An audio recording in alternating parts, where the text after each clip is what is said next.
Thank you, Seattle.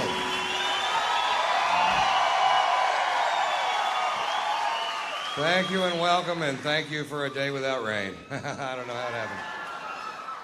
I want you to know that I just got some great news that I'm excited about. I just got a development deal picked up. It's a new reality show. It's an extreme makeover show for middle-aged lesbians called This Old Bull Dyke. We already have a sponsor. Wolverine Steel-Toed Boots has picked it up.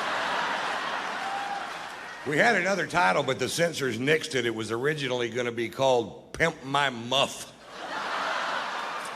I am staying tonight or this week at the Hotel 1000, and I would like to talk for just a second about their toilets. They've got the best toilets ever, man. They're amazing. You won't even believe this if you've never seen one of these things.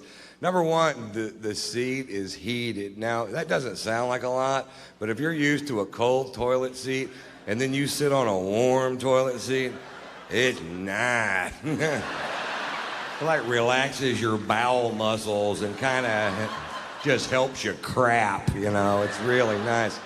And then on the wall, there's some buttons, and one of them says rear cleansing and one of them says front cleansing. And there's a diagram of a guy sitting on a toilet with a stream of water shooting up his ass.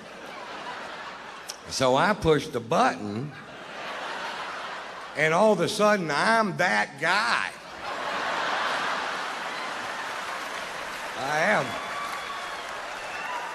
I am sitting on the toilet with a stream of water shooting up my ass, and it's amazing how accurate this thing is. I don't know if everybody's butthole's in the exact same place, but this thing has got me dead center. Then there's another button below that button, and it says oscillate, and I said, why not?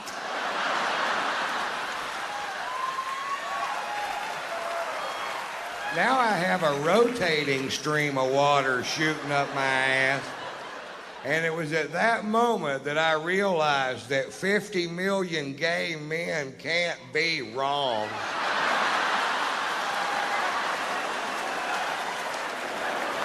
I'm singing songs to this toilet. I'm in love. I honestly love you. My wife caught me spreading cake on my ass just so I could go wash it off. Is that cake? No. I gotta go to the bathroom. Don't wait up. I'm gonna try to tell you this story. This happened on Tuesday. I'm going home from the PetSmart in the car with two dogs and a wife, and my wife says I gotta stop at the bank, and I say shit or whatever I said. Because I don't go in the bank. Everybody knows that. I stay in the car with the dogs, and she says I'll be, 5 minutes, but there's absolutely no such thing as 5 minutes with this woman. And she goes in, and I know the dogs need to pee, and at our bank there's one piece of manicured lawn that has two signs that both say, no dogs. So I took my dogs over there. This guy comes waddling out of the bank with a big scowl on his face, and he goes, the sign says no dogs. I said, the sign's wrong.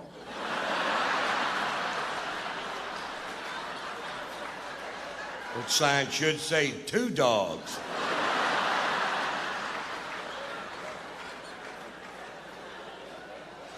I saw a commercial the other day, and I really don't understand the organization, and I really don't understand who they think they're ever going to help. And it was for a company called www.don'tshakeababy.com. Now, I'm not going to get up here and take a big pro-baby shaking stance, so you can go ahead and relax, Seattle. But I don't know who they're supposed to help, because if you're such an inbred meth head shithook that you would consider shaking a baby, the only thing that's going to help you is a beheading. But no.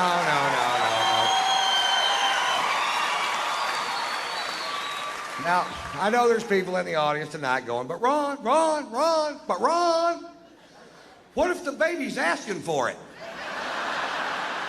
Don't shake a baby. What if I can't find my car keys and I've looked everywhere?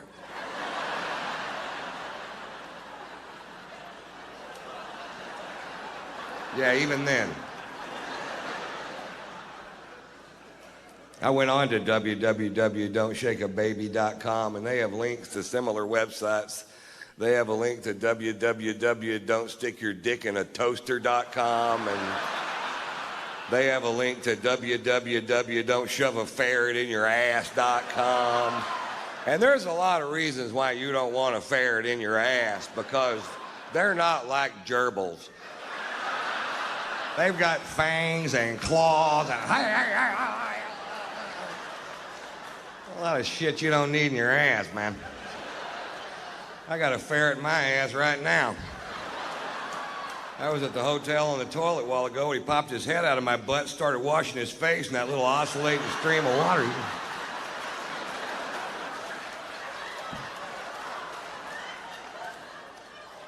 Is that cake?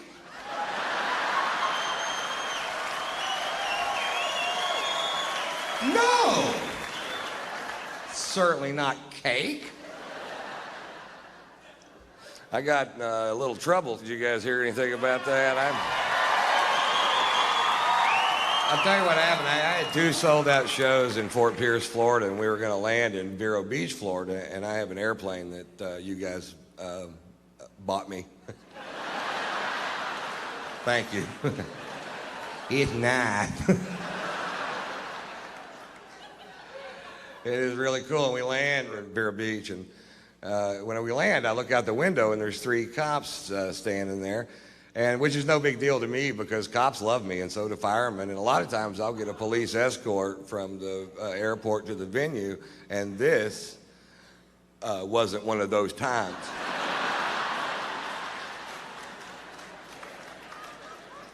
I got out of the plane, and there was a cop there, and he said, "Mr. Wyatt, we've been told that there are drugs on this plane by an anonymous tip." And I said, "There are absolutely no drugs on that plane." Now, I did have a little bit of weed in my bag, but I wasn't on the plane, so technically I'm not lying to this guy. And, he goes, "Well, do you mind if we search the aircraft?" And I said, "You absolutely cannot search this aircraft unless you have probable cause, because I still have civil liberties." You know what I mean? I do. And they said, "Okay, well, we just want the drug dog to walk by it a couple times." And I said, "Fine." And the drug dog walks by a couple times, and the guy goes, "Well, the dog gave us a signal that there are drugs on the plane." And I'm like, "No, he didn't. That dog didn't do anything. I was staring straight at him. He didn't wink, blink, oof a paw. What's his signal, a blank stare? That's all he did." Because the dog says there's drugs on the plane. I'm like, "Well, I said there wasn't drugs on the plane. Who are you going to believe, me or the..." Fuck, never mind, you know? Now, I've got a show to go to. They spend an hour and a half going through this plane. An hour and a half, and I'm just sitting there going, "Oh, come on." And they get finished. Of course, there is no drugs on the plane, and I knew there wasn't. And I assume now they're going to let me go, and I'll go do my show. And I was like, "Well, that's fine, whatever." And then they go, "Well, now the dog needs to sniff that bag on your shoulder." And I was like, "Ruh-roh."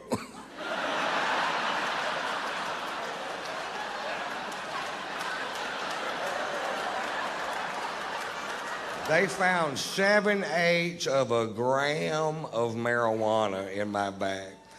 Now, when I have 7/8 of a gram of marijuana, I consider myself to be out of marijuana.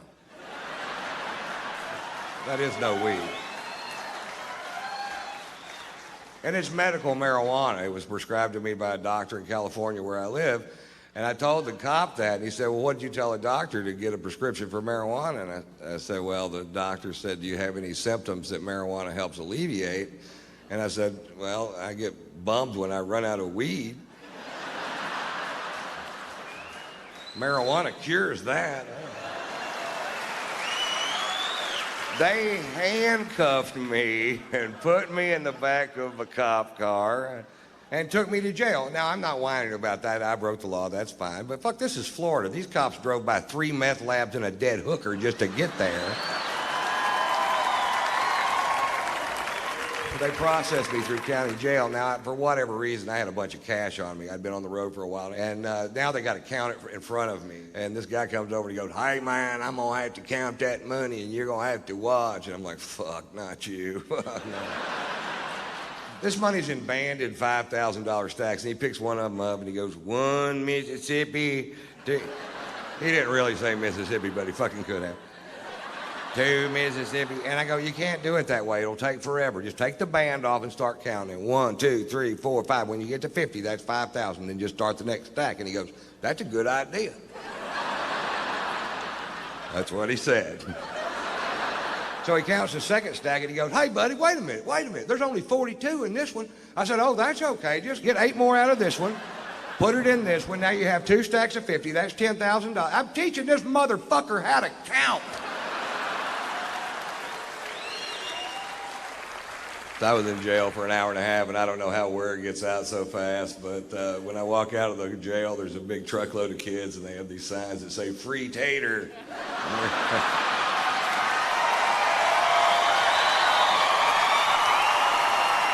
I've had the weirdest things happen lately. I just fly from LAX to Atlanta to see some lawyers and a dentist, the combination platter of wonderful days, and my plane was broken, and when my plane's broken, my friends do not give a shit. They're like, "Oh, poor baby. Is your plane broken? You have to take a commercial flight like every fucking buddy else." But it's not like it used to be, or either that or I'm losing touch, you know, because I'm standing in line, I got a first-class ticket, and I get up to the front of the line, and there isn't anybody there. It's just a kiosk with a computer terminal, and I'm not good at computers, and I don't want to touch this thing because it's got grease and dirt, and what I can only pray to Jesus is meringue.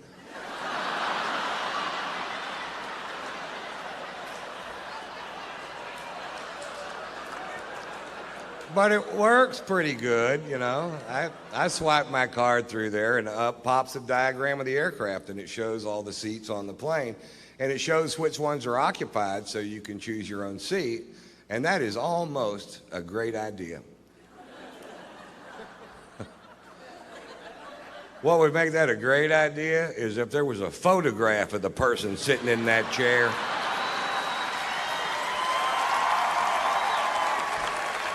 And about a 5-minute bio clip telling you a little bit about them and what their breath smells like. Right, because I picked my seat and I'm in first class, so as soon as I walk into the cabin, I can see my chair, and sitting right next to me is a big fat fuck. Now I know I'm heavy, but I'm not a big fat fuck. This guy was a big fat fuck, and part of him is in my chair. And I don't know if it's part of him I can sit on.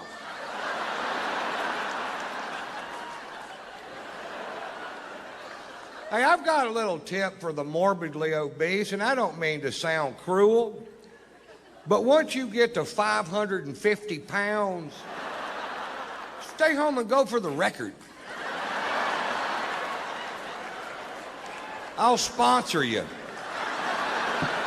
Write tatersalad.com on your gut, and I'll send peaches over there. Peaches? Why wouldn't I send pizzas? I'll send peaches in a salad. But where would be the comedy, Mr. White? Oh, so you're all hung up about that, huh?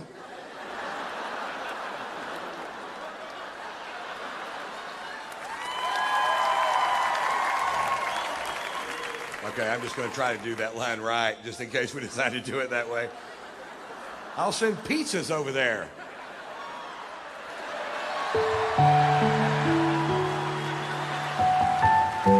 Oh, that is funny. He said pizzas. Oh, Mr. White, boy, he's rich tonight. I get to Atlanta, and I check into the Ritz-Carlton Hotel, and the next morning I go to take a shower, and there's no hot water. And I called the front desk and I tell the girl at the front desk, I said, there's no hot water. And the girl at the front desk said, sometimes there's no hot water.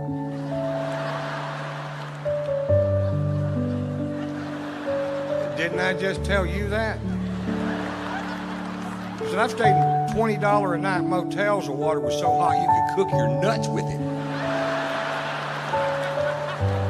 Well, every once in a while, everybody will wake up at the same time, and they all take a shower at the same time, and we just run smack out of hot water.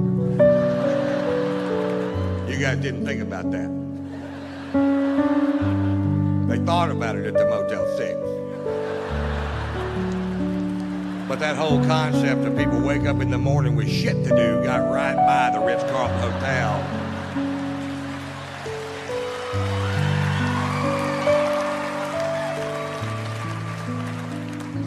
So I take a nice cold shower.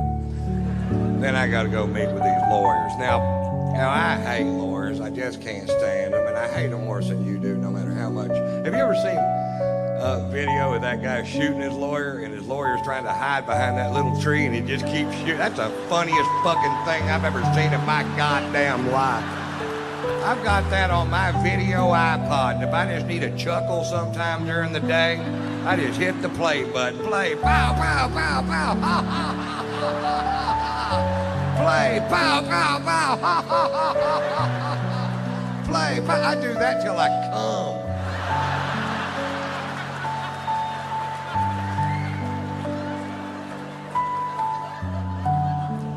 Then I got to go to the dentist. You see how my day's shaping up. Cold shower, lawyers, dentist. The trifecta of fucked up day. And I couldn't eat because of what I had to do there. So now it's 2:30 in the afternoon. Before I finish this story, will admit that I'm in a foul mood. My mouth is starting to hurt, and I haven't eaten all day. And I'm going to go eat lunch at this place called the Clubhouse. It's at Atlantic Square Mall in Buckhead. And I used to eat there all the time. I live in both cities, and I pull up. Now, all this out here used to be just regular parking, but now the whole thing is valet parking, so you can't just park your car and go get some food. You have to wait for this little prick in a little red truck to wake up.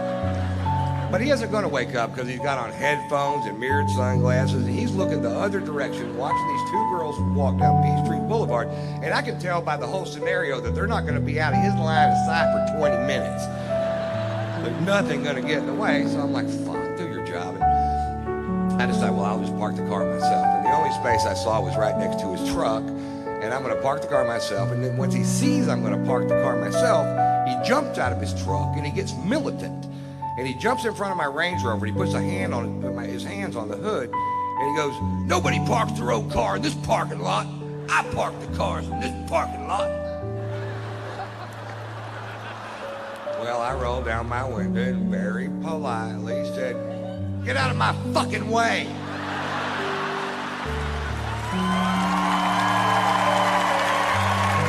He goes, nobody talks to me like that. You can't park your car in this parking lot. And I said, fuck you. He goes, I'm calling the police. What's your first and last name? I said, it's fuck you. It's F-U-C-K, capital Y-O-U. Fuck you. That's my name.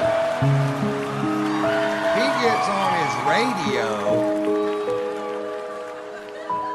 and calls the Dalai Lama of all parking lot attendants, who comes squealing up in his little red truck. Apparently they give them to him.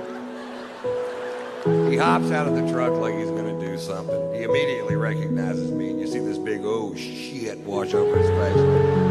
He literally shoves this kid out of the way and starts apologizing. He said, Mr. White, I am sorry. I said, listen, this kid's not doing his job. He's an insolent little piece of shit, and he needs to have his ass reamed. He goes, Mr. White, he's going to have his ass reamed by me and my boss and my boss's boss. And I was like, well, I had no idea the chain of command went that deep in the parking lot.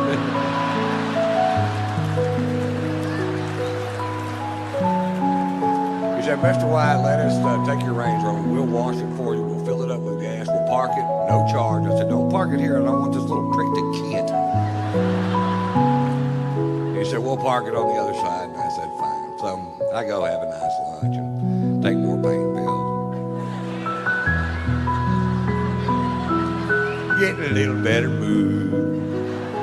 had my gum scraped, you know. So I walk outside and my Range Rover is shining like a new penny, and I hop in and I fire it up and it's full of gas. I could have left.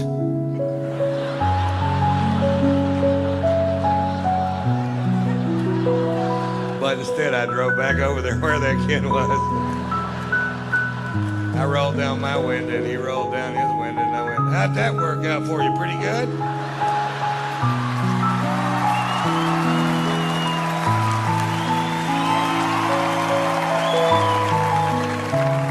And here's the moral to that story. Don't fuck with me when I hadn't been drinking.